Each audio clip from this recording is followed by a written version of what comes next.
Hello, എല്ലാവർക്കും യാത്രകൾ വലിയ ഇഷ്ടമാണല്ലേ. പക്ഷേ എനിക്ക് ഏറ്റവും ഇഷ്ടം എൻ്റെ വീട്ടിലേക്കുള്ള യാത്രയാണ്. ഒട്ടുമിക്ക എല്ലാവർക്കും അങ്ങനെ തന്നെ ആവാനാണ് സാധ്യത. ഞാൻ വീട്ടിൽ വന്നാൽ ഫുൾ ടൈം വീട്ടിൽ തന്നെ ആയിരിക്കും. പുറത്തേക്ക് ഇറക്കമേ കുറവാണ്. ആളുകൾ കളിയാക്കും, ഇതെങ്ങനെ വീട്ടിലിങ്ങനെ ഇത്ര നേരം ഇരിക്കാൻ പറ്റുക എന്നുള്ളത്. ഓഫീസിലൊക്കെ ലീവ് ചോദിക്കും, എന്തിനാ ഇല്ല വെറുതെ വീട്ടിൽ പോകാൻ, വീട്ടിലിരിക്കാനായിട്ട്. ഞാൻ അവിടെ കംഫർട്ടാണ് കേട്ടോ.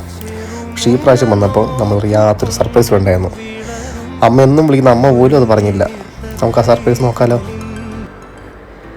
ഇതാ കാണുന്നുണ്ടോ, അതിനുള്ളിലാണ് നമ്മുടെ സർപ്രൈസ് ഇരിക്കുന്നത്. നമുക്ക് നോക്കിയാലോ. കണ്ടോ നമ്മുടെ വെള്ളക്കുട്ടന്മാർക്ക് കുഞ്ഞുണ്ടായിരിക്കുന്നു. കാര്യം അവനുണ്ടായിട്ട് 10-20 ദിവസമായി കേട്ടോ. കണ്ണൊക്കെ തുറന്നു നല്ല ചക്കര കുട്ടന്മാരായിട്ടിരിപ്പുണ്ട്. പക്ഷെ നമ്മൾ അറിഞ്ഞിട്ടില്ലായിരുന്നു അവൻ വന്ന കാര്യം. കണ്ടോ നല്ല വെളുത്ത രണ്ട് സെറ്റപ്പാണ് കേട്ടോ. അതുകൊണ്ടല്ലോ ഒരുത്തൻ്റെ കണ്ണ് നോർമൽ കണ്ണ്, മറ്റവൻ്റെ കണ്ണ് റെഡ് കണ്ണ്. കണ്ടോ ഇവൻ്റെ നോർമൽ കണ്ണാണ്, മറ്റവൻ്റെ റെഡാണ്. ഭയങ്കര ക്യൂട്ടാട്ടോ കാണാൻ. എന്നോട് പറഞ്ഞ് തുടരുത് പിടിക്കരുത് എന്നൊക്കെ പറഞ്ഞിട്ടുണ്ട്.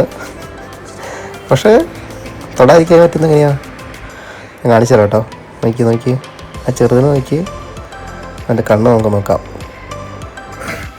എനിക്കിത് റെഡും മറ്റേതൊരു ബ്ലാക്കും ആയിട്ടോ തോന്നിയത്. നിങ്ങൾക്ക് എന്താ തോന്നുന്നത് വെച്ചാൽ പറഞ്ഞേ. റെഡല്ലേ? ആ റെഡാണ്.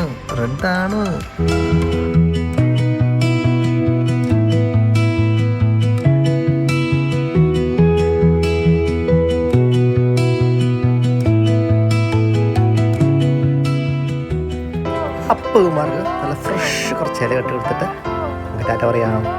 അവിടെ കിടക്കട്ടെ അവിടെ കഴിച്ചോളാം.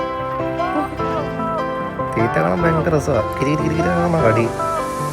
എവിടെ ചെറു